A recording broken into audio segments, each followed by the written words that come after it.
मित्रों, क्या कह लिखावट रहे हो? के लिखावट के द्वारा आयोजित तेरे काम के कुछ फेंक दूं? क्या है? पता नहीं क्या क्या रख देती है घर ले आके। प्लीज म्यूट कर लीजिए। ये कहाँ मिले तुम्हें? तू ये मत पूछ। शोभा जी, आप म्यूट कर लीजिए। हाँ, म्यूट हो गया।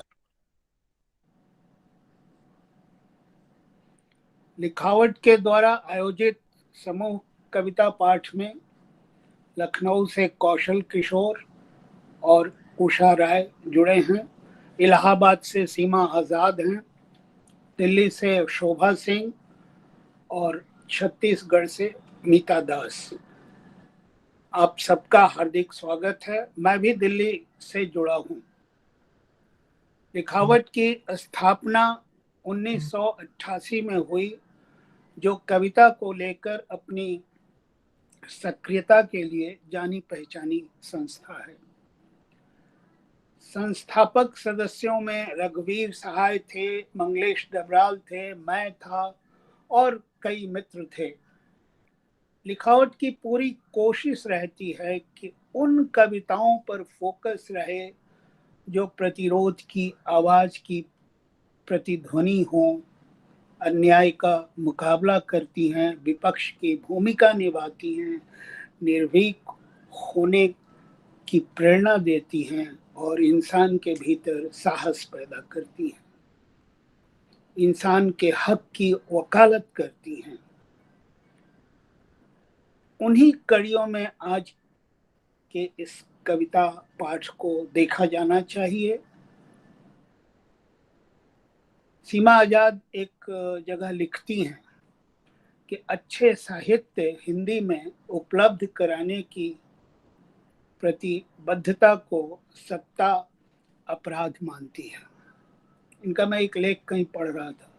क्योंकि अपनी भाषा में जनवादी साहित्य उपलब्ध कराने का मतलब है उसकी चेतना का विकास करना और दिमाग को जनवादी बनाना। लिखावट भी यही काम करता है और इसी तरह की कविताओं की तलाश में रहता है। इस कार्यक्रम की संरचना कौशल किशोर ने बनाई थी, जैसा कि आप लोगों से उनकी बातचीत भी हुई, और संचालन का दायित्व भी उन्हीं पर है। आप लोगों का संक्षिप्त परिचय भी वो देंगे। कौशल किशोर हिंदी के सुपरिचित कवि हैं, लेखक हैं और हिंदी कविता के पाठक और आलोचक भी हैं। रेवांत नाम की लघु पत्रिका के प्रधान संपादक हैं।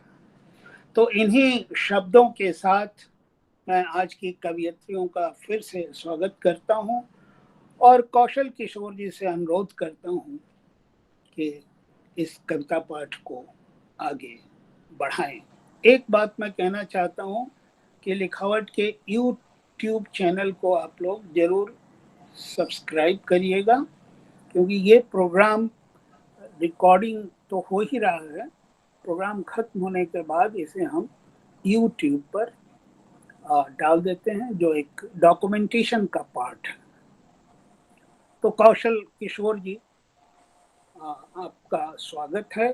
आप इस कविता पाठ को आगे बढ़ाएं। कौशल किशोर। धन्यवाद मिथिलेश जी। ये लिखावट और आपकी पहल है जो अच्छी और सच्ची कविताओं को हम आगे ले आने का काम कर रहे हैं। और जब हम सच्ची की बात करते हैं और अच्छी की बात करते हैं तो हमें हमारा आशय उन कविताओं से है जो जन सरोकार से जुड़ी हुई कविताएं हैं। आज लिखावट के इस मंच पर 4 स्त्री रचनाकार हैं: शोभा सिंह, मीता दास, उषा राय और सीमा आजाद।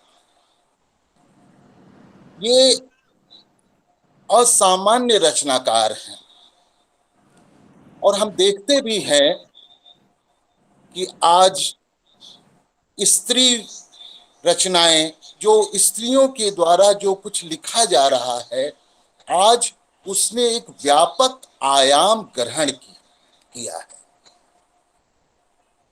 वर्जीनिया वुल्फ कहती हैं कि इतिहास में जो अनाम है वह स्त्रियों का है, और आज स्त्रियां, औरतें उस अनाम को दर्ज कर रही हैं। हमारे बीच आज वे रचनाकार हैं जो शब्दों के संघर्ष को सड़क पर उतारती हैं और सड़क के यथार्थ को कविता का यथार्थ बनाती हैं। तो आज हमारे बीच ऐसे ही रचनाकार हैं और हम इन सभी रचनाकारों का स्वागत करते हैं, और साथ ही लिखावट की ओर से वे तमाम मित्र जो आज इस मंच पर आए हैं, आप रचनाकारों को सुनने के लिए, उन्हें भी मेरी ओर से, लिखावट की ओर से स्वागत है। तो सबसे पहले, क्योंकि प्रत्येक रचनाकार से हमारी गुजारिश रहेगी कि वे 15 मिनट उनके लिए समय रहेगा जिसमें वे अपनी कविताएं प्रस्तुत करेंगी, और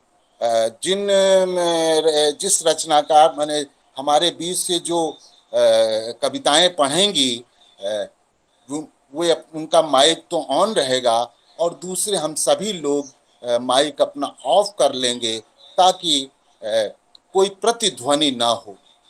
तो शुरुआत हम सबसे पहले सीमा आजाद से करेंगे। सीमा आजाद के बारे में मुझे लगता है कि बताने की जरूरत नहीं है। वे कवि हैं, कथाकार हैं, संपादक हैं, मानवाधिकार कार्यकर्ता हैं और सड़कों की लड़ाई की योद्धा हैं। जन सरोकार और जो आज एक बेहतर दुनिया बनाने की जो जंग छिड़ी है, उसकी वे हम सब की योद्धा हैं। आपका सरोगेट कंट्री नाम से आपका कहानी संग्रह है। आपने जिंदा नामा, जेल खानों की हकीकत को लेकर के जेल डायरी लिखी। अभी हाल में आपकी किताब औरत का सफर, और यह जेल में 27 महिलाओं के साथ जो वार्ता है उस पर आधारित है। और इन कृतियों को देखते हुए मुझे मेरी टाइलर के उस किताब की याद आती है। इसके साथ ही सीमा पत्रकार भी हैं और नियमित रूप से दस्तक पत्रिका का संपादन कर रही हैं और लगातार यह पत्रिका निकल रही है।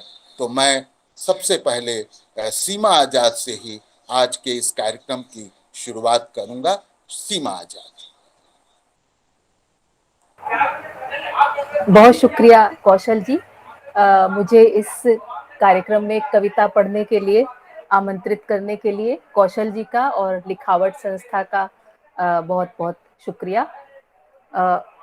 मैं सबसे पहले अपनी वो कविता पढ़ती हूँ जिसके लिए कौशल जी ने मुझे कहा है कि वो आप जरूर पढ़िएगा। तो मैं उस कविता से ही शुरुआत करती हूँ। अगर तुम औरत हो। अगर तुम औरत हो, अगर तुम कश्मीरी औरत हो, तो राष्ट्रभक्ति के लिए हो सकता है तुम्हारा बलात्कार। बलात्कारियों के समर्थन में फहराए जा सकते हैं तिरंगे। अगर तुम मणिपुरी या 7 बहनों के देश की बेटी हो, तो भी रौंदी जा सकती हो तुम राष्ट्रभक्ति के लिए। तुम्हारी योनि में मारी जा सकती है गोली।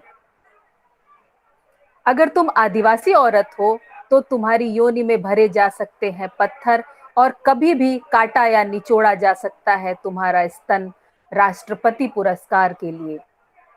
अगर तुम मुस्लिम औरत हो, तब तो कब्र में भी सुरक्षित नहीं हो तुम।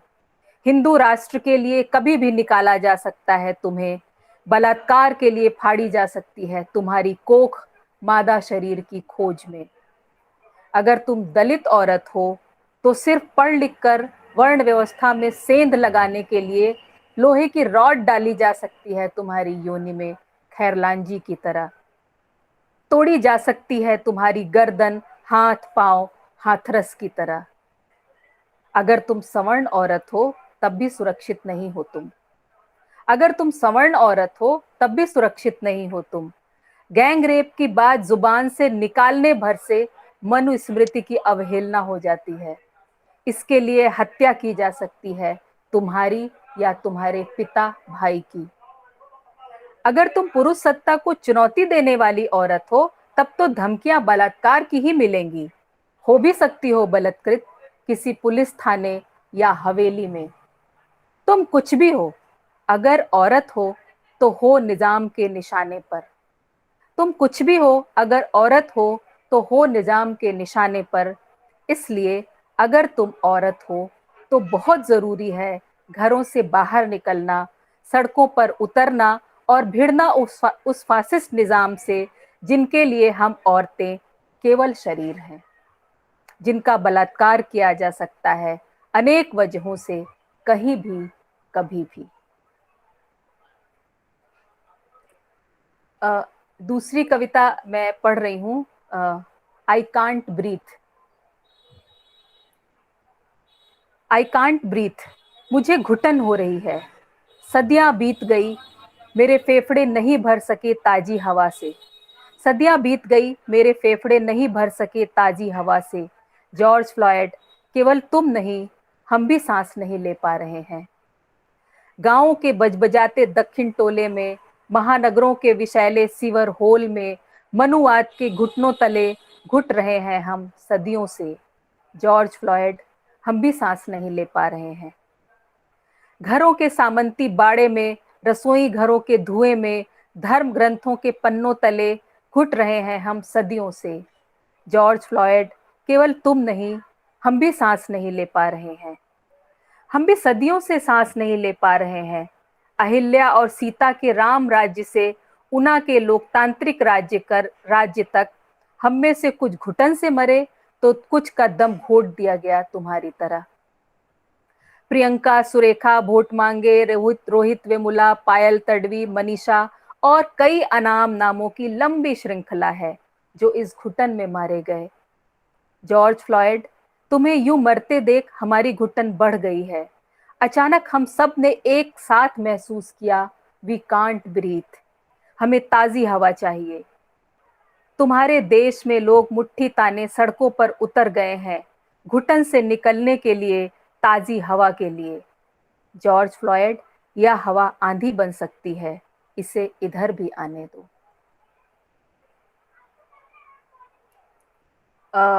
एक कविता फिलिस्तीन के लिए। फिलिस्तीन के बच्चे। मैं तो फूल रोप रहा था जब उस रॉकेट ने हमें मारा। मैं तो फूल रोप रहा था जब उस रॉकेट ने हमें मारा। मेरे बाबा कहते हैं उनके अब्बू ने इस धरती पर देखे थे बहुत से सुंदर फूल। अब वहां उगा है इजरायली रॉकेट का टुकड़ा जिसके पीछे लिखा है यूएसए। मुझे फूल बहुत पसंद थे, इतने कि मैं माली बनना चाहता था बड़ा होकर, धरती पर फूल सजाने वाला माली। उस वक्त भी मैं फूल ही रोप रहा था। मेरी बहन ने रॉकेट के उस टुकड़े को धरती से खींचकर कटीले बाड़ के उस पार फेंक दिया था और खिलखिला पड़ी थी। मेरा एक दोस्त खुशी से उछल रहा था धरती फोड़कर निकल आए एक और फूल को देखकर। एक और दोस्त पास ही खड़ा आसमान में कबूतरों को उड़ा रहा था। ठीक उसी वक्त वह रॉकेट आया था हमारी ओर और हम सब मारे गए। मैं, मेरी बहन, मेरे दोस्त, कबूतर और वह फूल भी जो धरती फोड़कर बाहर आ रहा था। लेकिन वह पौधा जिसे मैं रोप रहा था छिटक कर दूर जा गिरा था। उसे फिर से रोप रहा है मेरा एक और दोस्त, उसकी बहन सहयोग के लिए दौड़ी आ रही है।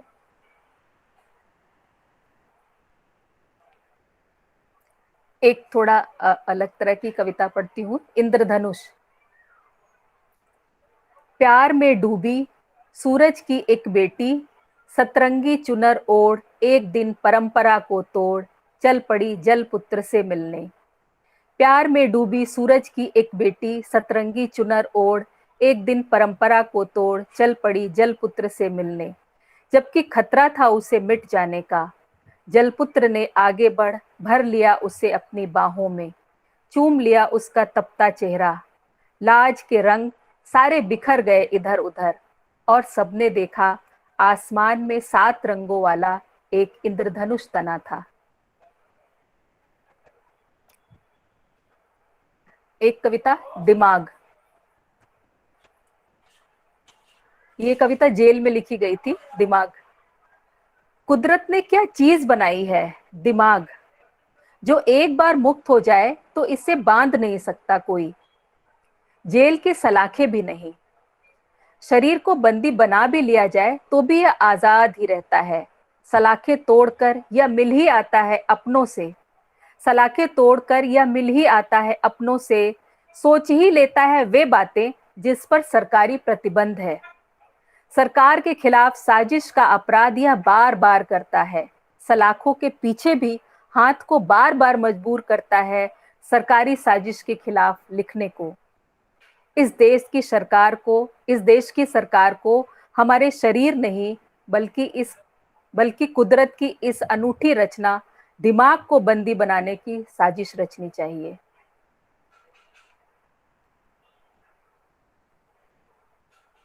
एक कविता मैं भीमा कोरेगांव के बंदियों के समर्थन में वरवर राव पे जो लिखी थी वो पढ़ना चाहती हूँ।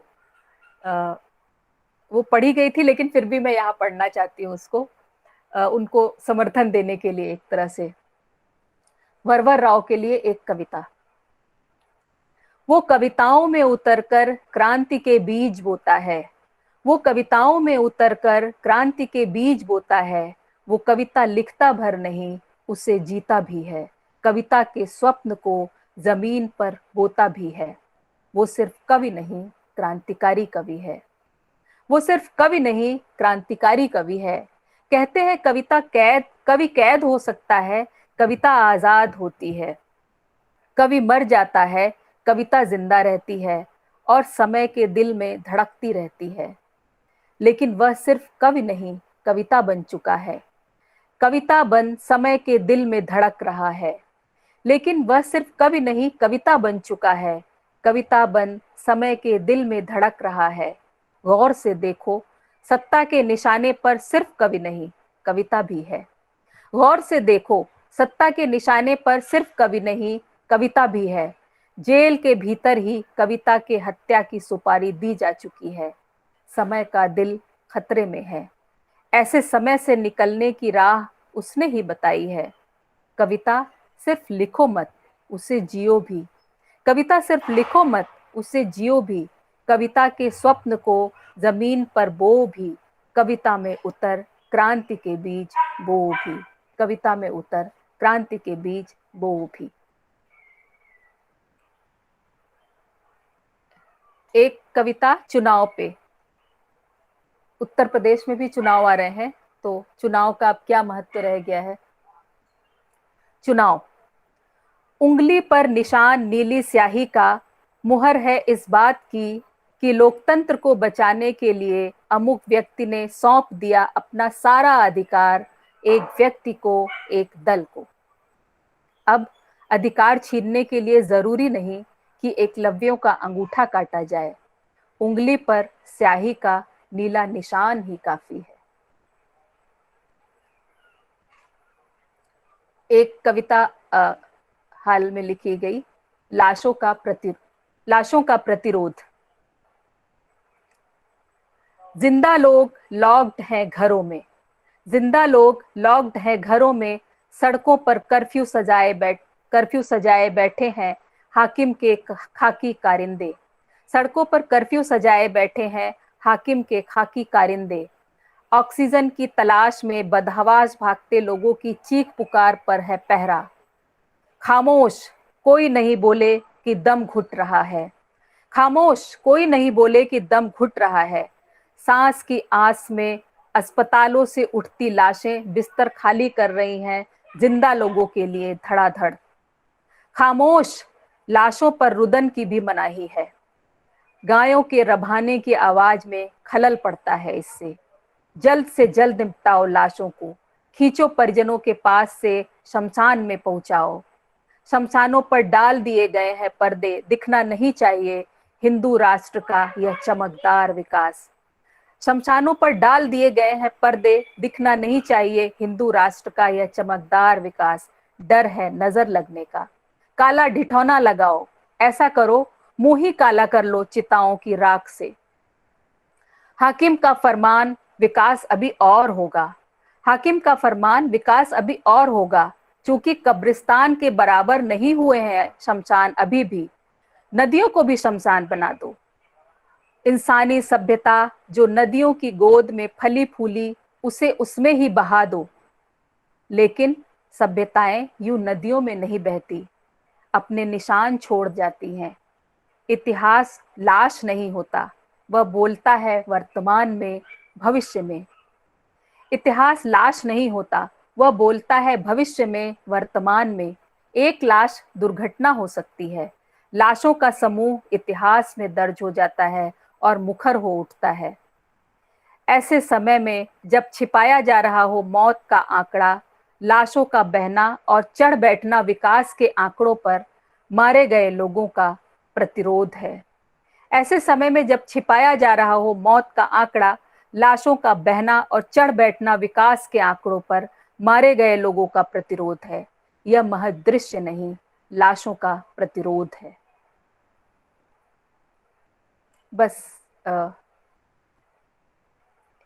इतनी ही कविताएं हैं। शुक्रिया। बेहतरीन कविताएं। हाँ, शुक्रिया। धन्यवाद सीमा जी। इतने रंग की कविताएं आपसे सुनने को मिली और सीमा आजाद से मेरी अक्सर इस बात पर बहस भी होती रही है। वे कहती हैं कि मैं तो कविताएं लिख नहीं पाती और नहीं लिखती, मैं तो कथाकार, संपादक, विचारक, लेखक के रूप में हूँ।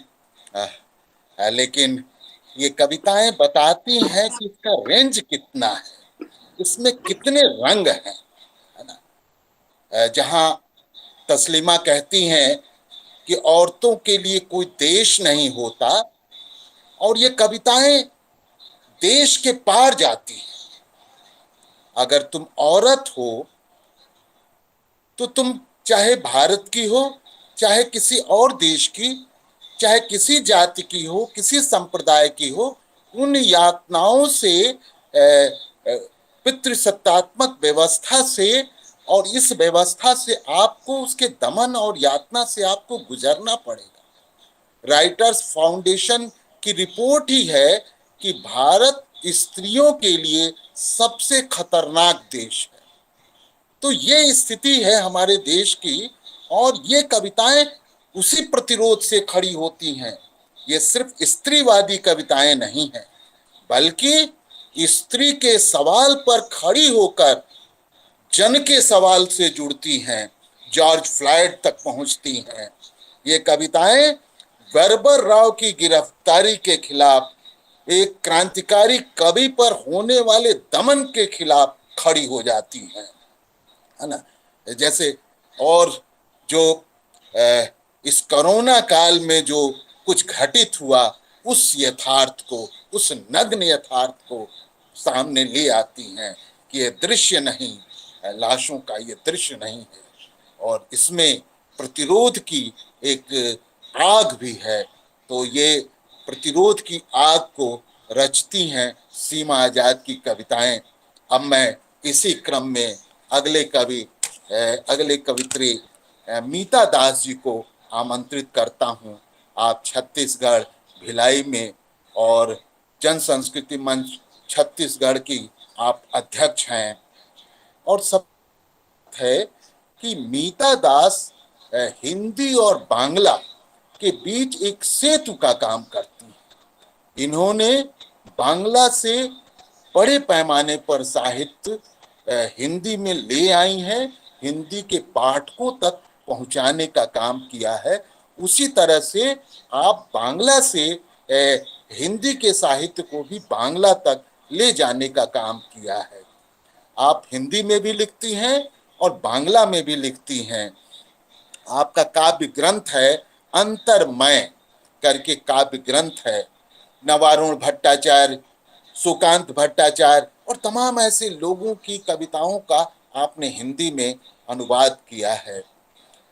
आप एक चित्रकार भी हैं और हमें खुशी है कि रेवांत का जो पिछला अंक था उसका आवरण भी मीता जी ने बनाया, और तो हम मीता जी से उनकी कविताएं सुनेंगे। मीता जी।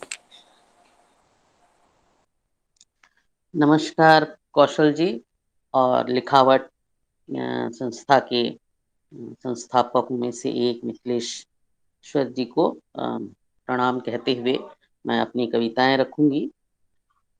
एक हल्की फुल्की कविता से ही स्टार्ट करूंगी। आजकल जो जैसा चल रहा है ऑनलाइन, इसी पे बेस एक छोटी सी रचना है। आवाज आ रही है, मेरी आवाज सुनाई दे रही है। हाँ, आ रही है, आ रही है। हाँ, ये कविता है सर। आवाज आ रही है, मेरी आवाज सुनाई दे रही है। आप सुन पा रहे हैं मुझे? आप सुन पा रहे हैं मुझे?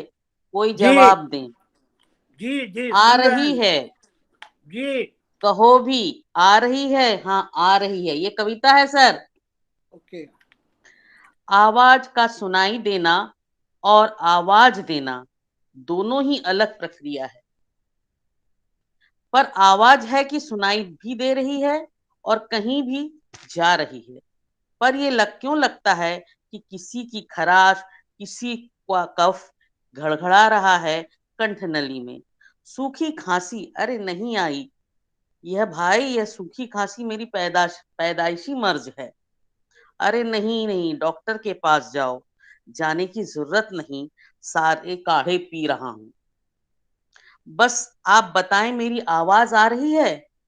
आप देखिए, सुन पा रहे हैं आप मुझे? आवाज आ रही है स्पष्ट, पर शब्द चूक रहे हैं।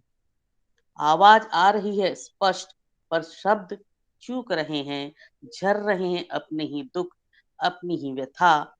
इस इस विकट समय में ही आप आत्ममुग्धता से ग्रस्त हैं, दुखद हैं। उस पर कमेंट दिखते नहीं और आत्ममुग्धता की आवाज को अनसुना कर रहे हैं आप। इस कोरोना काल में सब ऐसे दहशत से भरे हुए हैं कि कहीं कमरे में बंद रहते रहते आवाज ही न कंठ में घुट जाए। प्रतिरोध की आवाज का भी कंठनाल न सूख जाए। आवाज आ रही है, मेरी आवाज सुनाई दे रही है। ये हल्की फुल्की सी कोरोना काल की कविता है जो जिससे हमारा सबका साबिका कभी ना कभी पड़ा। मैं एक कविता बरसात पे लिखा है, अभी उसका शीर्षक नहीं दिया। नीला आसमान ऊँघ रहा है, नीला आसमान ऊँघ रहा है। इक्का दुक्का बिलासी बादल टकरा रहे हैं आपस में। क्षणिक विद्युत की चमक लिए लगता है गले लग रहे हैं वे, आपसी प्रेम बढ़ा रहे हैं। इंसान क्यों नहीं बढ़ाता प्रेम? बड़े बड़े जलाशय सूख रहे हैं, उनके केकड़े खेतों में घूम रहे हैं पानी तलाशते।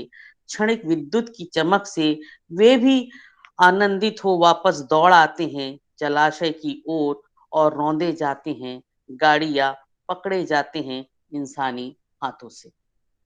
ओ मेघ, मैं तुम्हारा चातक कृषक हूँ, ढूंढता फिरता हूँ घास तृणों में, लताओं में और कभी कभी धूल के कणों में, जहां थोड़ी देर पहले मेघों के टकराने पर विद्युत चमका था। आपसी प्रेम बढ़ाने गले लग रहे थे वे। तब शायद तुम्हारी आंख छलक आई थी। 1 बरस बाद जो मिले थे, छलके आंखों का पानी और उसके की छींटे बिखर गए थे मुझ गरीब के खेत में। उसकी सौंधी गंध से मैं बेसुध हो ढूंढ रहा था तुम्हें, तृणों में, लताओं में।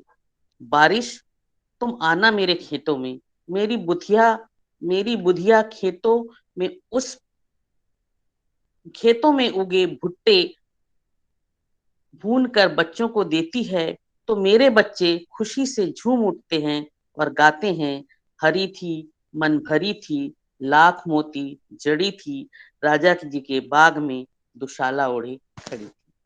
ये मेरी ताजी कविता बरसात को देखते हुए।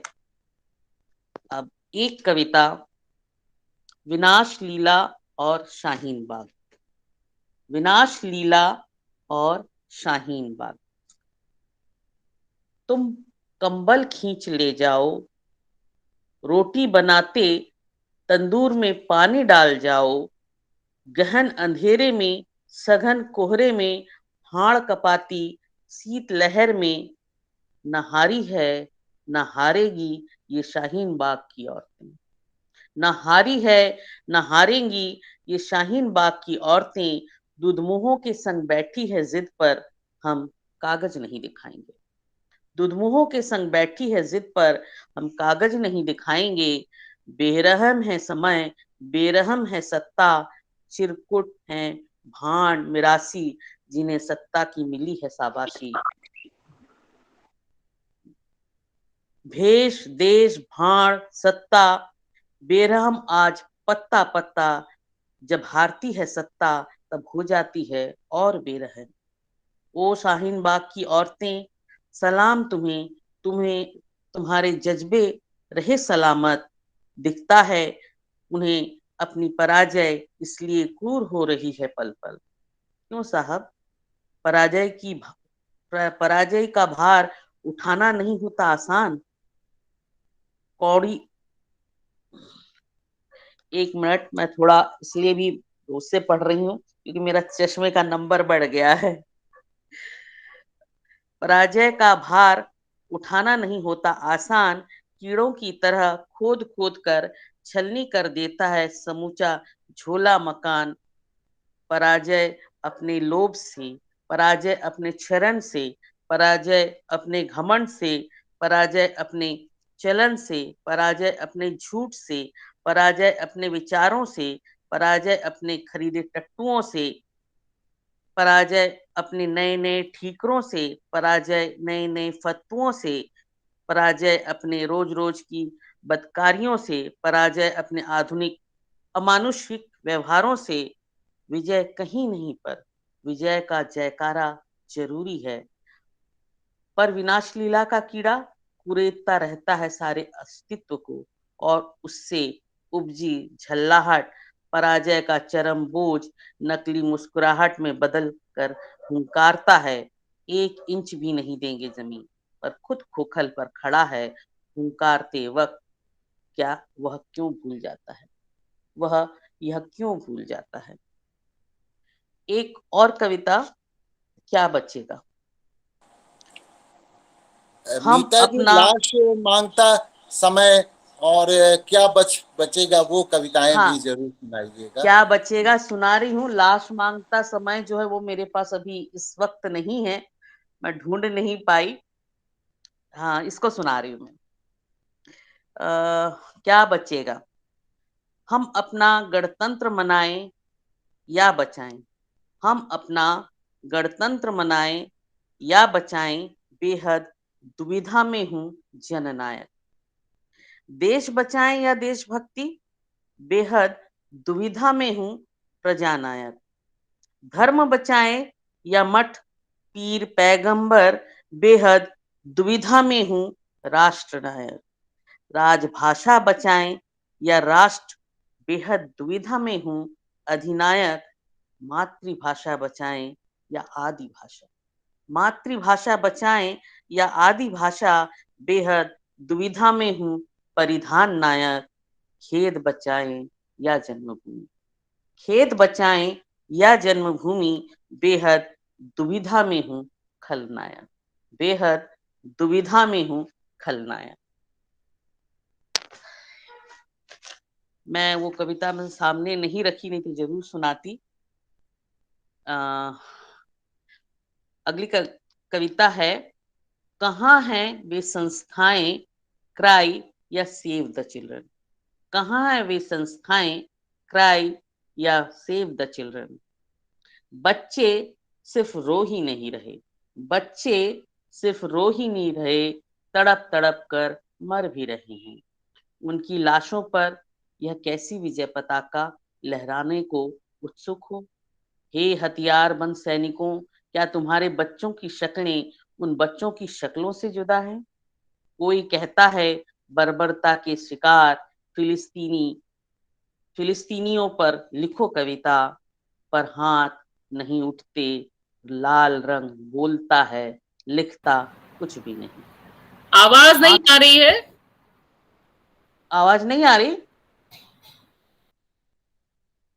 आवाज नहीं आ रही आ क्या? रही है, हम आ रही सबके है, पास तो आ रही है, थोड़ी आ रही है, धीमी है, आ रही है। आ रही है। धीमी है क्या? नहीं, मुझे तो अच्छे से आ रही है। हाँ, मेरे को भी अच्छे से, तो आप सबकी सुनाई दे रही है। हाँ हाँ, लो आ रही है। मेरी कविता, मुझे भी आवाज आ रही। मेरी कविता आवाज सार्थक ठीक है। हो गई। आवाज आ रही कि नहीं आ हाँ, रही आवाज वाली आ रही कविता है। सार्थक। क्या करे, ऑनलाइन वाले प्रोग्राम में यही हाल है। आपका नेटवर्क ठीक नहीं होगा शायद। अभी मेरे को तो सबकी अच्छी आ रही। फिर से सुनाऊं कि इसको वहीं से सुनाऊं? फिर से सुना दीजिए। अच्छा, बच्चे सिर्फ रो ही नहीं रहे, तड़प तड़प कर मर भी रहे हैं। उनकी लाशों पर यह कैसी विजय पताका लहराने को उत्सुक हो। हे हथियारबंद सैनिकों, क्या तुम्हारे बच्चों की शक्लें इन बच्चों की शक्लों से जुदा हैं। कोई कहता है बर्बरता के शिकार फिलिस्तीनियों पर लिखो कविता, पर हाथ नहीं उठते, लाल रंग बोलता है, लिखता कुछ भी नहीं। आंखें नहीं दोहराना चाहती उन मासूमों के चेहरे जो बर्बरता से कुचल दिए या भून दिए गए हैं। नहीं चलाना चाहते कलम, उठाना चाहते हैं बंदूक बच्चे भी उनके खिलाफ। कई बच्चे तो मीडिया वालों के कैमरे को ही बंदूक की नली समझ अपने दोनों हाथ समर्पण की मुद्रा में उठा रखते हैं। पर हमें पता है मानवता का पाठ सिर्फ रटने या रटाने के लिए नहीं बने। जेरूसलम को अब याद रखेंगे ईशा के सलीब के लिए नहीं, मासूम बच्चों के बिलखते रुदन से। और पेशावर को फिलिस्तीनी कविता पढ़ते हुए नौजान दरवेश कहते हैं, आदो औरों की तरह नींद मुझे भी आ जाएगी इस गोली बारी के दरमियान। हाँ हाँ हाँ, रक्त की गंध में भी मुझे नींद आ ही जाएगी। चीखते बिलखते बच्चों के खूनी फव्वारों से नहाकर भी मुझे नींद आ ही जाएगी। बस दुख होगा इस बात का कि मेरा देश इस बात पर चुप्पी साधे बैठा है। हवाई दौरों के सफर में मशरूफ, दूरबीन से हवाई पट्टी को ताकता हुआ, विमान की खुली खिड़की से उन्हीं बच्चों की लाशों के ऊपर से हवाई उड़ान भरकर हर वो सरहद पार कर लेगा, अपनी हदें पहचानने और भुनाने के लिए। अधमरे खून से लथपथ बच्चों की लाशों पर से गुजर जाएगा। फिर न उफ न आह, बस एक गंभीर हंसी लपेटे बढ़ जाएगा अपने दौरे के अगले पड़ाव की ओर।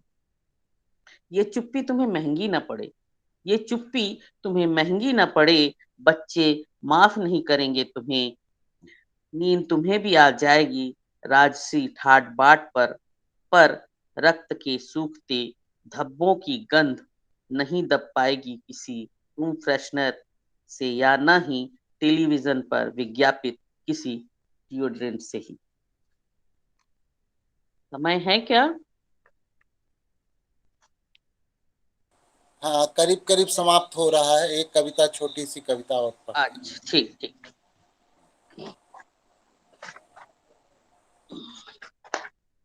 छोटी सी कविता मशाल। उसने सिगरेट के 4 कश खींचे, उसने सिगरेट के 4 कश खींचे, फिर अनमने भाव से उसे बुझा दिया। धुआं भर चुका था उसके सीने में, दिमाग की नशें दिपदिपाई अनमने में। धुआं भर चुका था उसके सीने में, दिमाग की नस दिपदिपाई अनमने में। बुझी हुई सिगरेट सिगरेट के पैकेट में वापस रख दिया। जली हुई साबुत सिगरेट और ये सभी संग संग। सोच रहा था धुएं के बारे में, गुबार के बारे में। काश इन धुओं से लहराती कोई कविता जल उठे मस्तिष्क के कोश में। सोच ही रहा था कि सिगरेट का पैकेट धू धू कर जल उठा। अब उसे कविता का कीड़ा नहीं काट रहा था, अब उसे कविता का कीड़ा नहीं काट रहा था। वह हल्के से मुस्कुराया, उसके सिगरेट ने अपना काम कर दिया था। अनमनेपन में ही सही सिगरेट मशाल बन चुका था। सिगरेट मशाल बन। धन्यवाद लिखावट और कौशल जी। शुक्रिया मीता जी।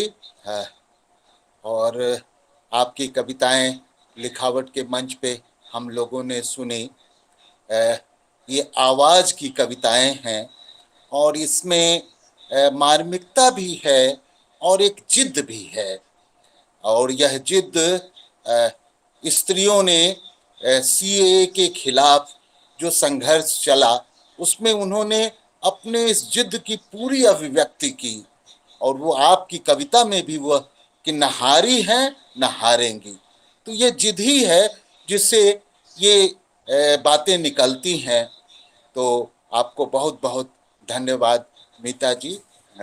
अब मैं अगले कवित्री के रूप में उषा राय जी को आमंत्रित करता हूँ। उषा राय जी शिक्षिका हैं, कवि हैं, कथाकार हैं और जो नागरिक समाज की ओर से जो आंदोलन चलता रहा है उसमें हमेशा आपकी एक सक्रिय भागीदारी रहती रही है और है भी। आपका कविता संग्रह है सुहेल मेरे दोस्त, और अभी हाल में आपका कहानी संग्रह हवेली नाम से आया है। तो मैं उषा राय जी को आमंत्रित करता हूं कि वे आएं और अपनी कविताओं से हमें परिचित कराएं। उषा राय जी। उषा राय जी।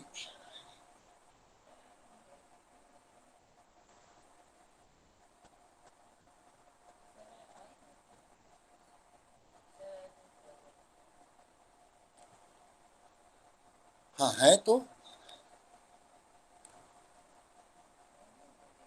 हाँ उषा जी।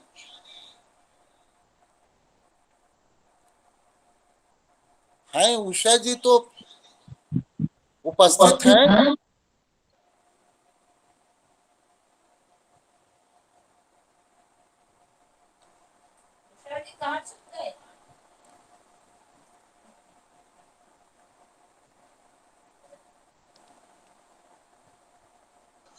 उषा जी लिस्ट में तो है, पार्टिसिपेंट लिस्ट में है उनका नाम। वो दिखाई नहीं हाँ हाँ उषा जी दिखाई दे रही है। नहीं आ रही है और उनका माइक ऑन है। क्या तकनीकी समस्या? बिना स्पीकर के बिना इसके बोल दे, सीधे बोल दे तो भी आवाज सुनाई दे जाएगी। हाँ आवाज नहीं आ रही।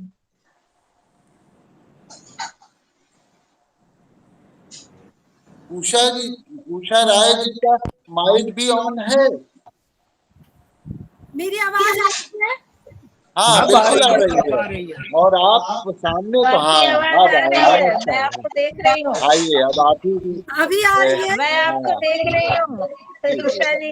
आप सबको नमस्कार। हाँ बहुत धन्यवाद। और हम लोग अपना माइक ऑफ कर लें, शोभा जी और हम लोग प्रशांत जी सभी लोग माइक ऑफ कर लें ताकि हम उषा जी की कविताओं को बेहतर तरीके से सुन सके। उषा जी।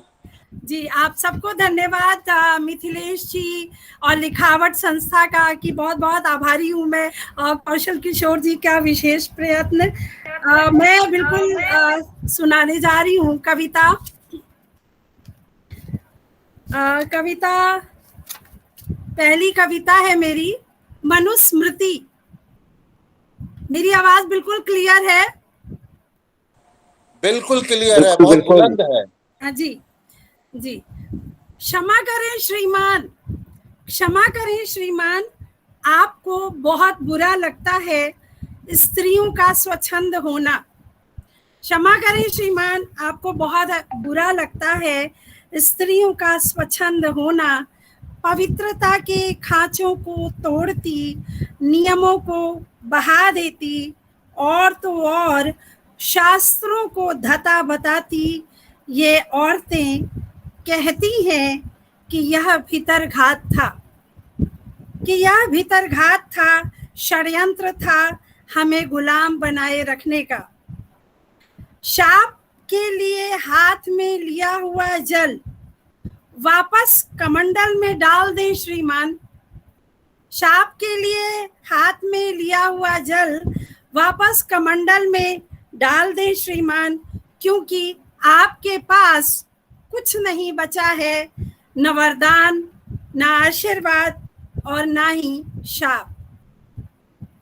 सभी स्त्रियां ये जान चुकी हैं, सभी स्त्रियां ये जान चुकी हैं कि मनुस्मृति एक खोखला विधान है जिसमें औरत जीवन भर दासी रहती है, जिसमें औरत जीवन भर दासी रहती है।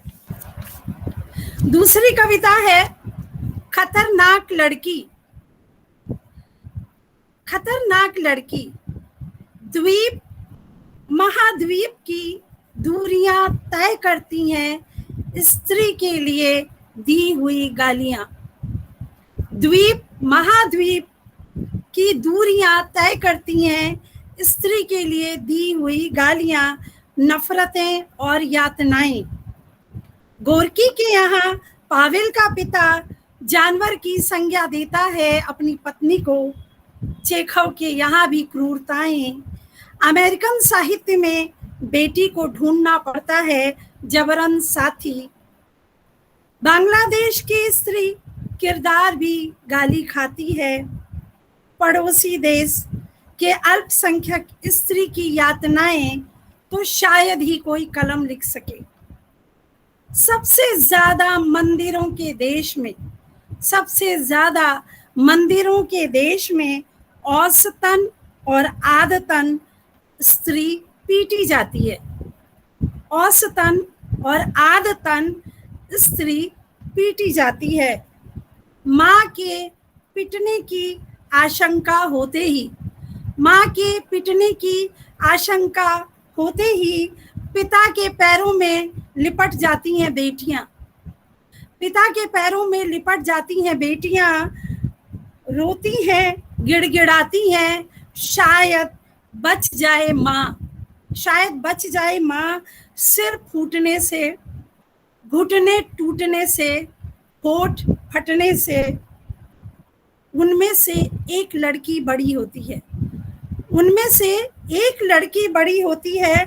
माँ को पीछे, माँ को हाथ से पीछे कर, माँ को हाथ से पीछे कर बाप के सामने तन कर खड़ी हो जाती है। बाप के सामने तन कर खड़ी हो जाती है और यहीं जन्म लेती है एक खतरनाक लड़की, और यहीं जन्म लेती है एक खतरनाक लड़की।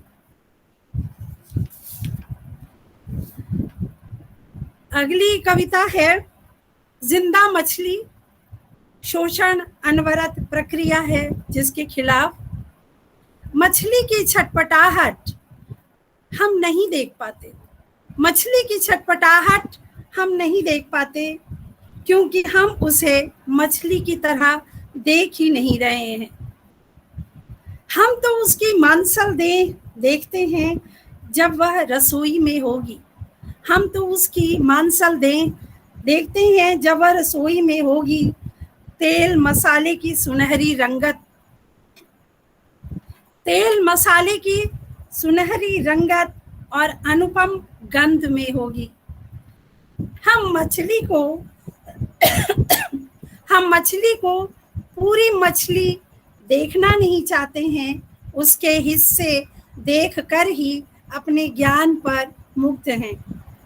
मछली अभी जिंदा है, मछली अभी जिंदा है, तड़प है, उसमें बहुत सी सवाल है, वह जवाब चाहती है, सवाल है, वह जवाब चाहती है, अपने लिए वह जगह चाहती है।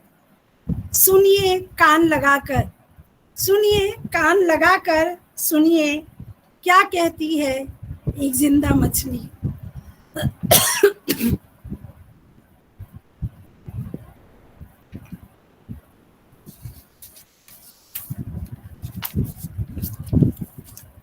अगली कविता है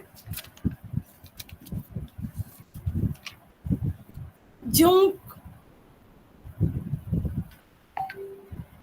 कुछ चीजों से मेरा विरोध तो है, कुछ चीजों से मेरा विरोध तो है, पर वह निशाने पर है या नहीं, इस बात की मुझे चिंता रहती है।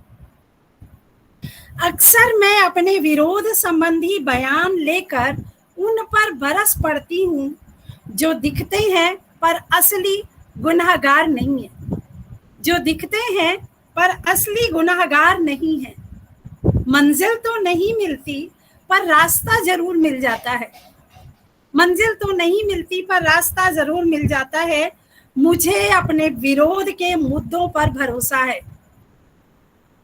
मेरा ही नहीं कई लोगों का वह पाला पोसा है।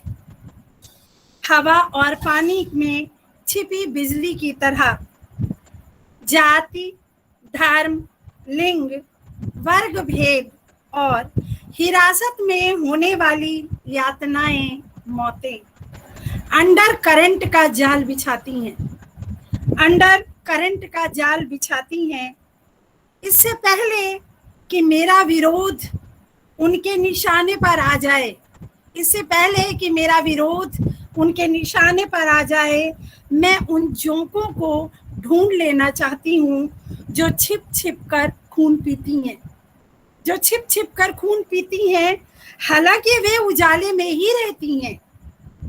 उन्हें पसंद है नियोगी, फादर स्टेन, दाभोलकर, पंसारे और कलबुर्गी का खून, और अब वे जेल में बंद निर्दोषों के खून पीने पर आमादा हैं, और अब वे जेल में बंद निर्दोषों के खून पीने पर आमादा हैं।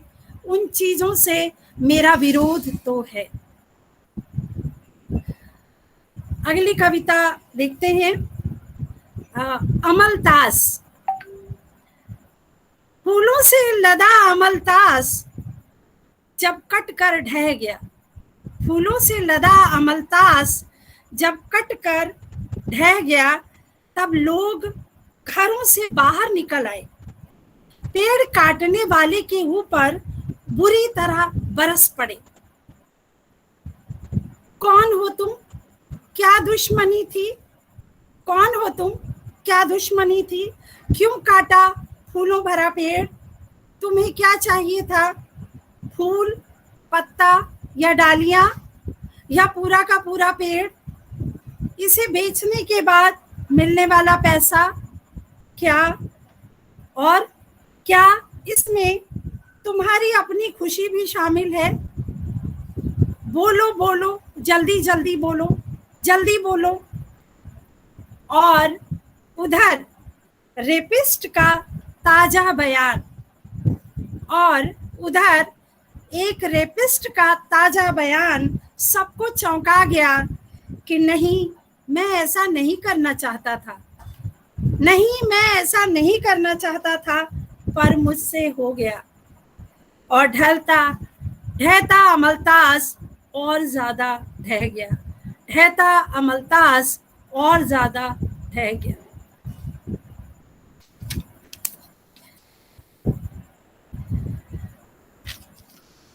एक कविता है गुलाबी कर पिंक टैक्स, जो आजकल चल रहा है। देखिएगा शोभा जी को और अमिता जी को बहुत आदर के साथ। गुलाबी रंग केवल रंग नहीं है, गुलाबी रंग केवल रंग नहीं है, वह है औरत की समूची देह। गुलाबी गाल, गुलाबी होठ, हाथ पैर, गुलाबियत के इस सौंदर्य से सदियों से मांगा जाता रहा है पिंक टैक्स, गुलाबी कर। गुलाबियत के इस सौंदर्य से सदियों से मांगा जाता रहा है पिंक टैक्स, गुलाबी कर। आश्चर्य तो ये है कि औरत को पता ही नहीं है कि वह अपनी मासूमियत से ही पाई पाई चुकाती रही है सूद दर सूद, पाई पाई चुकाती रही है सूद दर सूद। बिटिया के लिए गुलाबी फ्रॉक, गुलाबी रिबन, गुलाबी टिफिन देते हुए वह नहीं जानती कि वह बाजार की नजर में है। इससे पहले कि गुलाबियत के रास्ते बाजार उस तक पहुंचे, इससे पहले कि गुलाबियत के रास्ते बाजार उस तक पहुंचे, इनकार करना होगा गैर जरूरी और बेवाजिब कर देने से। इनकार करना होगा गैर जरूरी और बेवाजिब कर देने से। जरूरत ही नहीं है गोरा बनाने वाली क्रीम की, जरूरत ही नहीं है गोरा बनाने वाले क्रीम की। बरसात की बदली की मानिंद, बरसात की बदली की मानिंद सरस है तुम्हारा सांवला रंग। त्वचा का रूखापन बताता है, त्वचा का रूखापन बताता है कि जीतना जानती धुन की पक्की हो तुम, जीतना जानती धुन की पक्की हो तुम। चकित कर देते हैं तुम्हारे अद्भुत काम, चकित कर देते हैं तुम्हारे अद्भुत काम। देह की मजबूत गठन, देह की मजबूत गठन, साहस और बल, साहस और बल। अपने उड़ते बालों की तरह, अपने उड़ते बालों की तरह आजाद बेखौफ बनाओ अपने आप को, अपने उड़ते बालों की तरह आजाद बेखौफ बनाओ अपने बालों को। याद करो उस बहादुर स्त्री नांगेली को, याद करो उस बहादुर स्त्री नांगेली को जिसने मरना स्वीकार किया पर अनुचित कर देने से इनकार किया, जिसने मरना स्वीकार किया पर अनुचित कर देने से इनकार किया। सीमा आजाद हमारे साथ जुड़ी हैं।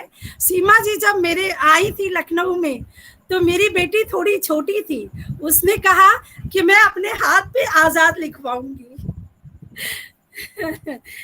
आगे चलते हैं। अब है एक कविता पतझड़, पतझड़ कविता। संग साथ चले थे हम, संग साथ चले थे हम ऊंची नीची राहों पर, टेढ़ी मेढ़ी पहाड़ियों पर, अद्भुत अनंत दृश्य और कितने ही रंग ढंग, अद्भुत अनंत दृश्य और कितने ही रंग ढंग, कितने ही कोण दिखे जीवन के, एकदम नया अचरज सा। अब हमें नीचे उतरना था, अब हमें नीचे उतरना था। हाथों में हाथ हो, हल्का फुल्का मन और खुशियों भरी वापसी, हाथों में हाथ हो, हल्का फुल्का मन और खुशियों भरी वापसी। लेकिन ऐसा नहीं हुआ, तुमने हाथ छोड़ दिया। पेड़ से बिछड़े पत्ते की तरह तुमने हाथ छोड़ दिया पेड़ से बिछड़े पत्ते की तरह। अब क्या फर्क पड़ता है, अब क्या फर्क पड़ता है कि हवा में तैरते पत्ते कहाँ गिरे। क्या फर्क पड़ता है कि हवा में तैरते पत्ते कहाँ गिरे। लेकिन पेड़ को फर्क पड़ता है, लेकिन पेड़ को फर्क पड़ता है कि सब कुछ के बावजूद, सब कुछ के बावजूद आखिर पतझड़ का मौसम क्यों ठहर जाता है। लेकिन पेड़ को फर्क पड़ता है कि सब कुछ के बावजूद पतझड़ का मौसम आखिर क्यों ठहर जाता है। अगली कविता।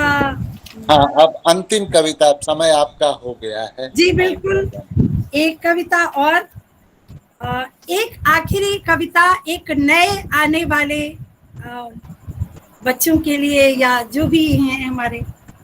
सुनो ओ नए, सुनो ओ नए, तुम भागना नहीं, न जमीन छोड़कर, न संघर्ष छोड़कर, न ऋतुओं के चक्र से, न धूल और मिट्टी से। बाखबर रहना अपने भीतर उठती अंगड़ाइयों से, अदम्य लालसाओं से, उन्हें हासिल करने के रास्तों से। नजर रखना अपने भीतर दरकती दीवारों पर भी, फिर देखना, फिर देखना कि दुख गिराता नहीं है। फिर पलट के देखना कि दुख गिराता नहीं है।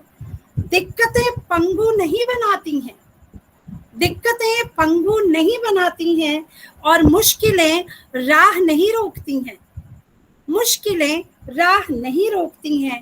हो सके तो जानना चिड़िया के घोंसले में डिम्ब कैसे तोड़ता है अपना छिलका, डिम्ब कैसे तोड़ता है अपना छिलका। खून से लथपथ अपने को छीलता, दर्द झेलता निकल आता है और धीरे धीरे उड़ान भरने लगता है, और धीरे धीरे उड़ान भरने लगता है। फिर देखना, पलट पलट कर देखना। नमस्कार, आप सबको बहुत बहुत धन्यवाद। बहुत अच्छी कविता है, साधुवाद। थैंक यू शरण जी, देखिए बहुत बहुत धन्यवाद। शैलेंद्र शांत जी की टिप्पणी आ रही है और जी। प्रशांत जैन और तमाम मित्रों की बहुत अच्छी कविताएं, और आपकी कविताओं का रेंज बड़ा है। और ये कविताएं एक तरफ विस्तृत तथ्यात्मक व्यवस्था पर चोट करती हैं, तो वहीं ये की हुई व्यवस्था पर भी चोट करती है। और फिर जैसे आखिरी कविता है, यह तो उड़ान की कविता है, मतलब एक नए की उम्मीद भी है, और औरत के अंदर एक नई औरत पैदा हो रही है। इन कविताओं से स्वाभाविक तौर पर जो संघर्ष है वो वास्तव में नया मनुष्य, नई दुनिया और नया सब कुछ बदलने का ही संघर्ष है, उसको प्राप्त करने का ही संघर्ष है। तो मैं अब अपने बीच की सबसे वरिष्ठ कवित्री और मैं समझता हूं कि आज के कार्यक्रम की हमारी अध्यक्षा शोभा जी को मैं आमंत्रित करता हूं। और शोभा जी की एक लंबी साहित्य, संस्कृति और सामाजिक जीवन की यात्रा रही है, चाहे वो महिला संघर्ष का सवाल हो, चाहे जनवादी आंदोलनों का सवाल हो, चाहे साहित्य संस्कृति के क्षेत्र में संघर्ष का सवाल हो। आपने हमेशा अग्रणी भूमिका में रही और तमाम अपनी बीमारियों के बाद भी जब दिल्ली के बॉर्डर पर किसान संघर्ष में रहे, शाहीन बाग में औरतें सीए के खिलाफ संघर्ष, वो हर संघर्ष के साथ हम कदम रही। आपके दो कविता संग्रह है, एक अर्ध विधवा, वो आप स्वयं भी समझ सकते हैं, ये कश्मीर, ये अर्ध विधवा जो शीर्षक है वो कश्मीर के संदर्भ से लिया गया शीर्षक है। और अभी हाल में उनका जो दूसरा कविता संग्रह आया है मिट्टी दस्तावेज हमारा, आप समझ सकते हैं कि मिट्टी दस्तावेज हमारा से क्या आशय है। स्वाभाविक तौर पर वो कहते हैं ना, हम कागज नहीं दिखाएंगे।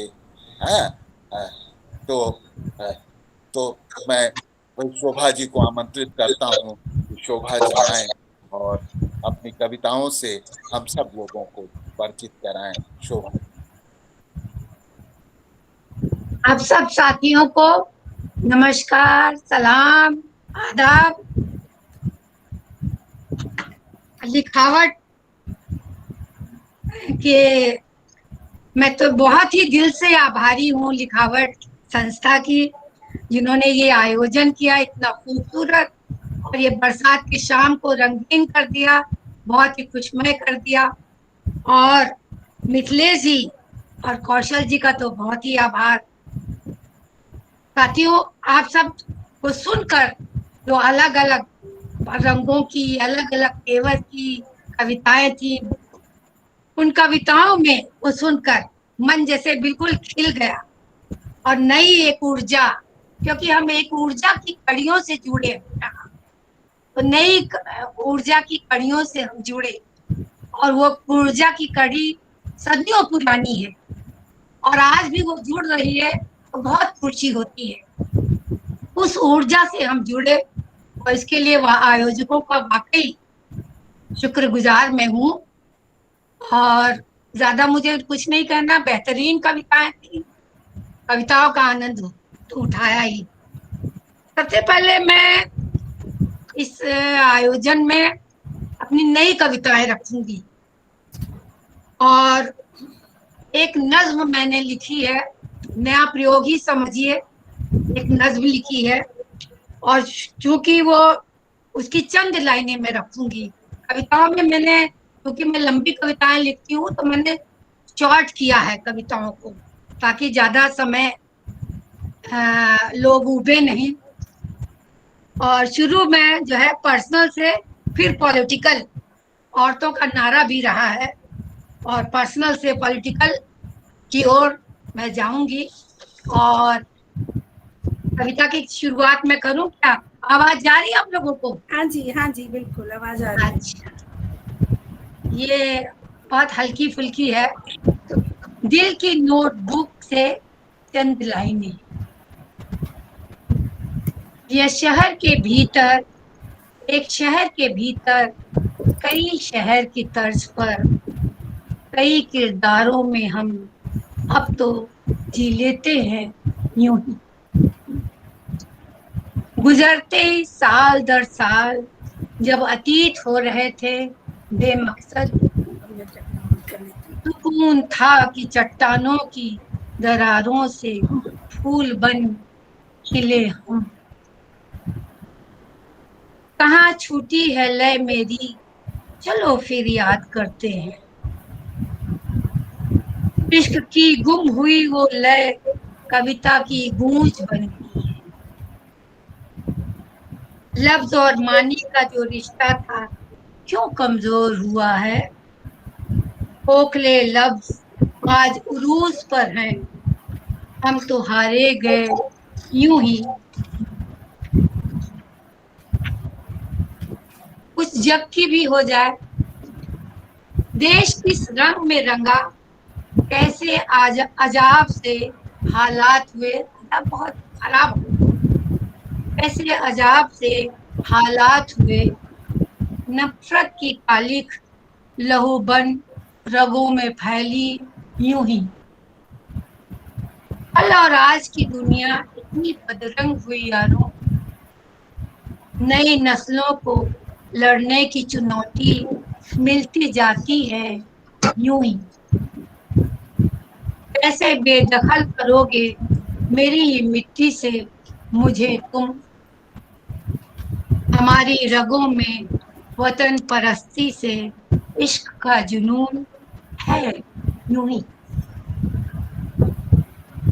ये दूसरी कविता है, शब्द और अर्थ का फर्क।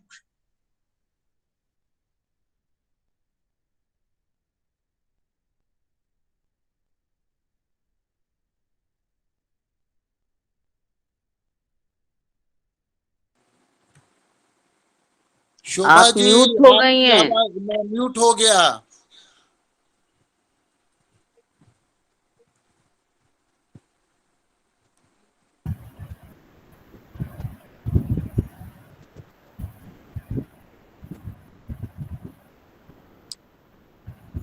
हाँ ठीक है, पढ़िए। पढ़िए शोभा जी। शब्द और अर्थ, शब्द और कर्म का फर्क, ये कविता का शीर्षक है जी।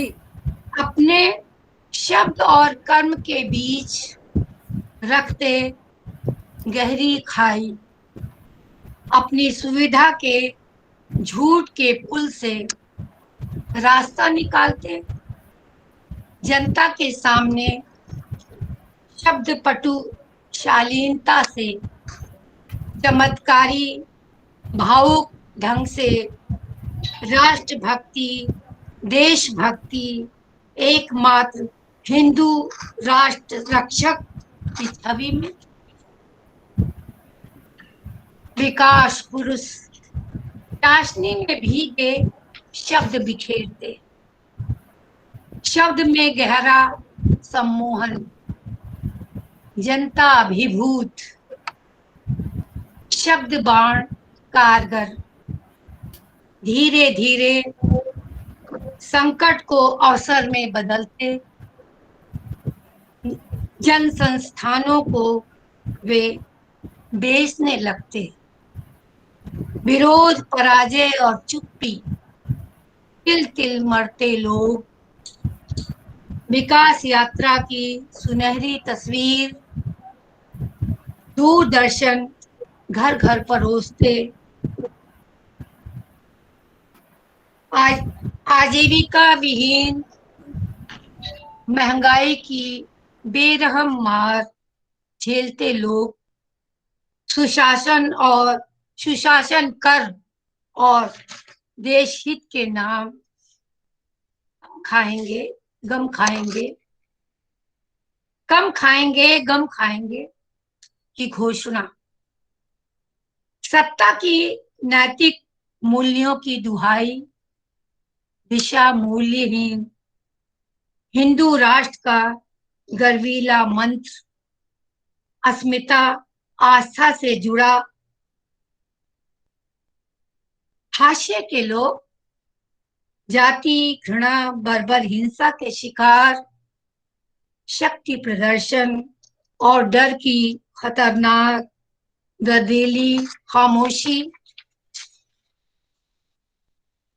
हत्यारों को हत्यारा न कह पाने की बेबसी, जबरन आजादी छीन ली गई, प्रतिरोध की आवाजें जेल में, अंदर बाहर की लड़ाई, खौफ के निजाम में विरोध कुचल दिए जाने की यातना, बढ़ते जुल्म के साथ बर्दाश्त करने का मादा मजबूत होता, कमजोर और शक्ति संपन्न का टकराव योजनाबद्ध,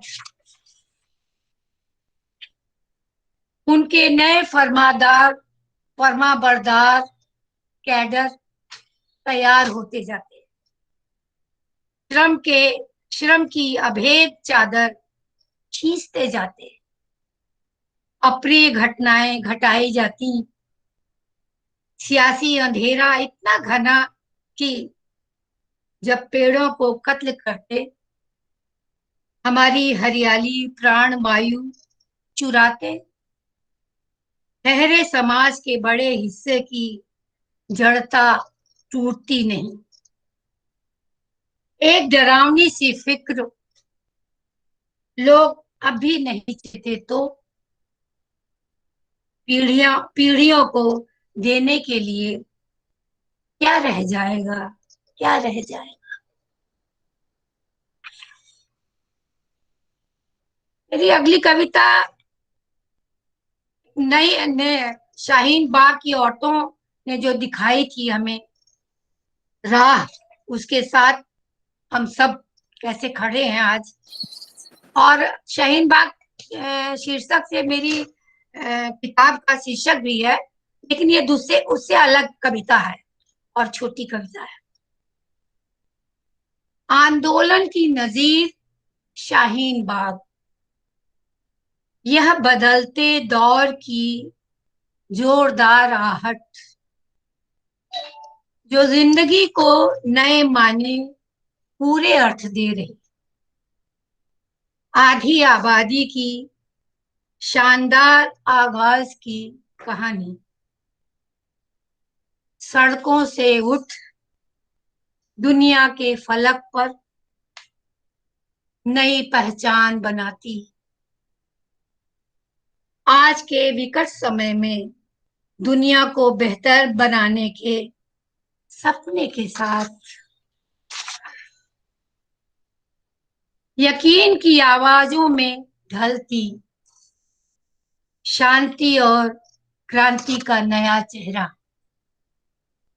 खुद मुख्तार, जांबाज, समझदार, जंगली फूल सी सच्ची, सीधी सादी निडर, जुल्म और नफरत के खिलाफ विरोध के पुरजोर स्वर, परिवर्तित होती भोर की नई उजास में।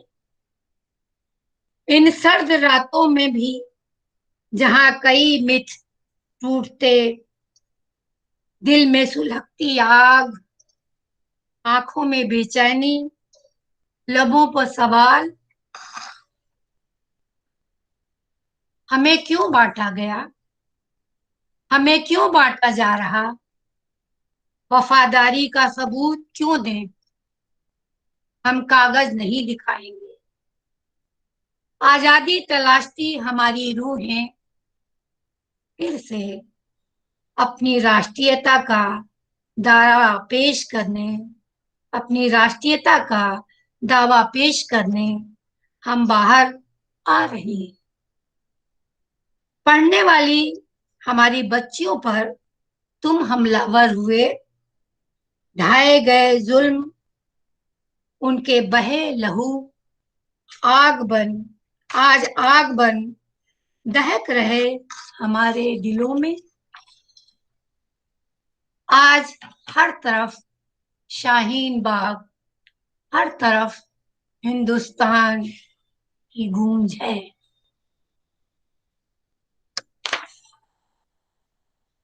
साथियों, अगली कविता मेरी। अभी देश के किसान दिल्ली की सरहद पर बैठे हैं, मांगों के साथ, अपनी जायज मांगों के साथ, और सरकार इस तरह से उपेक्षा कर रही है। तो ये कविता किसानों के नाम है। यह सदी किसके नाम, इसका शीर्षक है। बेबाक नजर थी बातें, मीठे चश्मे के पानी सी साफ, सबकी जरूरत रोटी, सदियों से सबको रोटी जोड़ती। व्यापक एकता का सूत्र जो कभी बनी थी, क्रांति का आह्वान संदेश, कठोर विप्लवी बादल, बिजली बादल, पानी की गरज से सवाल थे। क्यों वे अपना मुल्क बेच रहे, अपना जमीर गिरवी। अब हमारी रोटी तक बेच देना चाहते। भूख बेखुखार अंधेरे के व्यापारी छीन लेना चाहते हमारे बच्चों का भविष्य। फैलाते खौफ का राज, लालच का साम्राज्य, उनके तिलिस्म को तोड़ते किसान, जो अन्न का उजाला हमारी दुनिया में भरते। जो लोग जमातंत्र की साजिश, चुनाव में जीत की दम्भी हेकड़ी को समझ बूझ गए। उनकी कतारों में स्त्री पुरुष का भेदभाव नहीं, सब समान अगुआ भूमिका में अपनी गरिमा के साथ स्त्री किसान पुरुष किसान बने आंदोलन के सिपाही। इंसानियत से भरपूर संजीदगी की ढेर सारी हुंकारें, एकताबद्ध अपनेपन का सरमाया बेमिसाल, समय का कड़वा सच यह भी, यदि किसान हारा तो देश हार जाएगा, लोकतंत्र हार जाएगा, यह धरती की पीढ़ियां हार जाएंगी। जत्थे के जत्थे मजदूर किसान स्त्रियां भोर की उजास फूटते ही ताजा दम हो उठते, अपने सृष्टि बीजों को अपनी विरासत सौंपते। अंधेरे युग में रोशनी की बातें करते, कहते गाफिल नहीं होना, मुकम्मिल दुनिया के लिए लड़ना जरूरी क्यों। पूरे आत्मविश्वास से लड़ाई लंबी है, 21वीं सदी हमारे नाम लिखी जाएगी, देखना।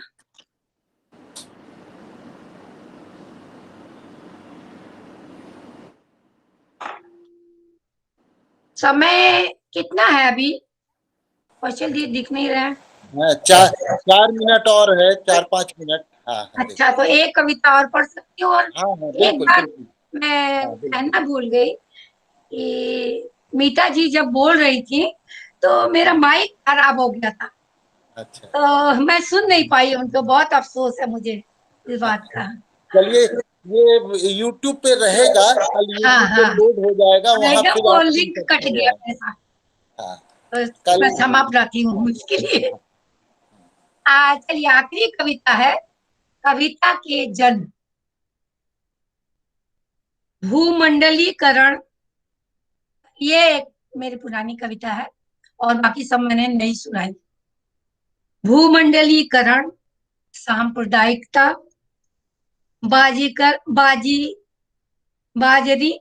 बाजारीकरण के खिलाफ पोस्टर चिपकाना है शहर की मुख्य दीवारों पर। शब्द भारी हैं, भारी शब्दों की गांठें खुल जाएंगी। संकट गहरा, सावधान, मानस द्वार पर जोरदार दस्तक। शब्द पिघलेंगे, सही वक्त की पहचान सीख लो। चुप्पी तोड़ो, होने के लिए अब क्या है। आज देखो, लोकतंत्र के लिए भी खतरा भारी। जरूरी है तुम्हारी घन चोट, सबसे निचले पायदान पर जो डाल दिए गए। वे नए शब्दों की चाहते हैं व्याख्या,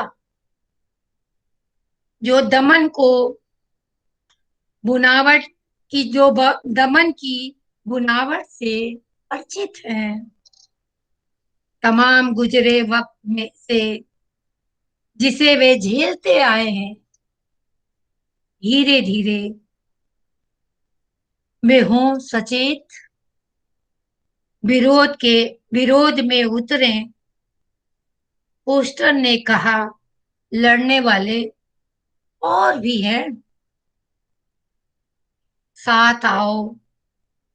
कविता क्यों बंद रहे, अपने जन के बीच जाकर बरस जाए। आह्वान बन सूखी पपड़ियाई धरती पर लौटा लाए हरियाली। मुक्त हो जन, आज बहुत जरूरी है लौटना हरियाली का फिर। शुक्रिया। बहुत बहुत धन्यवाद शोभा सिंह जी। आप जहाँ से आपने शुरू किया शब्द और कर्म के अर्थ से, और जन मुक्ति में ही मुक्ति का स्वप्न देखती हुई आपकी कविताएं हैं। और यह बिल्कुल सही बात है कि हम अपने वक्त की पहचान करें, चुप्पी तोड़े, क्योंकि लोकतंत्र पर जो खतरा है वह कोई सामान्य खतरा नहीं है। और इस ऐसे दौर में कविता को भी अब अपने रूप को भी बदलना पड़ेगा। और जो कहते भी है ना कि कविता से बाहर आने का वक्त है। कहने का आशय है कि कविता को, जैसा कि मैंने शुरू में ही कहा, कि जो जन जीवन का यथार्थ है उसे ही कविता का यथार्थ बनाना है। कविता को अपने कथ्य से लेकर भाषा और शिल्प, मुहावरे और बिंब भी वहीं से आपको ले आना होगा। और हमने आज जो सीमा आजाद से मीता दास, उषा राय और शोभा जी आपकी कविताएं हम लोगों ने सुनी, इसमें एक बड़ा रेंज है इन कविताओं का। ये सिर्फ स्त्री जीवन की कविताएं नहीं है, स्त्री पीड़ा की कविताएं नहीं है, स्त्री मुक्ति की भी कविताएं नहीं है, बल्कि यह जन मुक्ति और दुनिया में जहां भी अन्याय है, अत्याचार है, चाहे फिलिस्तीन हो, चाहे अमेरिका हो, या दुनिया के जिस भी हिस्से में प्रताड़ना है, उसके खिलाफ एक प्रतिपक्ष रचती हुई ये कविताएं हैं। तो आज की शाम हम लोगों ने लिखावट की ओर से 4 इस समय की महत्वपूर्ण स्त्री रचनाकारों को हमने सुना, और मैं लिखावट की ओर से आप सभी का धन्यवाद देता हूं। और हमारे बीच शैलेंद्र शांत जी, प्रशांत जी, भाषा सिंह और बहुत सारे मित्र आए, उन्हें भी, विमल किशोर, वो कह भी रही है कि मैं भी आई, मैं भी हूँ, और सभी को धन्यवाद देते हुए धन्यवाद। और समापन के लिए मिथिलेश जी को आमंत्रित करता हूँ, जो हमारे लिखावट के मुख्य कर्ता धर्ता, मतलब उन्हीं के पहल से, वो अमेरिका में थे तब भी उन्होंने, तब वहीं से यह पहल उन्होंने शुरू की, और उसके पहले भी ये लगातार दिल्ली में या दूसरी जगह यह कार्यक्रम लिखावट की ओर से चलता रहा है। लेकिन इस लॉकडाउन पीरियड में भी उनकी यह पहल स्तुत्य है, रेखांकित करने वाली है। तो मैं मिथिलेश जी को अब कार्यक्रम के समापन के लिए मैं मिथिलेश जी को आमंत्रित करता हूँ कि मिथिलेश जी आए। और धन्यवाद कौशल जी। हमने अच्छी कविताएं सुनी, सीमा आजाद की, मीता दास की, उषा राय जी की और शोभा सिंह जी की कविताएं हमने सुनी, अलग मिजाज की कविताएं। और इसमें जो जनधर्मिता है वो तो हमें आकर्षित करती ही है और हमारी संवेदना के साथ ही है, करीब की कविताएं हैं। अभी प्रशांत जैन जी कुछ बोलना चाहते थे, लेकिन अब समय का अभाव हो गया, तो हम लोग किसी दिन और सुनेंगे। और शैलेंद्र जी भी बोलना चाहते थे, डीएम मिश्र जी भी हैं, और कई बार कवि और कवियत्रियाँ, एक सुमिता कुमारी है जो बिहार से जुड़ी हैं, युवा कवियत्री हैं। तो अब हम लोग इसको समाप्त करते हैं क्योंकि इससे ज़्यादा लोग सुनना पसंद नहीं करेंगे। बिल्कुल सही समय से हम लोगों ने खत्म किया इस कार्यक्रम को। आप लोगों से मैं एक अनुरोध करूंगा लिखावट की ओर से कि आप लिखावट के YouTube को, लिखावट दिल्ली को जरूर सब्सक्राइब करें और ये थोड़ी देर बाद ये पूरी रिकॉर्डिंग YouTube पर उपलब्ध रहेगा, जहां आप इसे फिर से सुन सकते हैं और अपने मित्रों को फॉरवर्ड भी कर सकते हैं, अपने अपने व्हाट्सएप ग्रुप में डाल सकते हैं, क्योंकि कविता को आप जितना प्रचारित करेंगे कविता के लिए वही अच्छा है। और ये तो समय है जब कविता की सबसे अधिक जरूरत है। तो मैं इन्हीं शब्दों के साथ अब समाप्त करते हैं और आप लोग भी फिर से सुनिएगा जब रिकॉर्डिंग आ जाएगी YouTube पर। मैं आप सब लोगों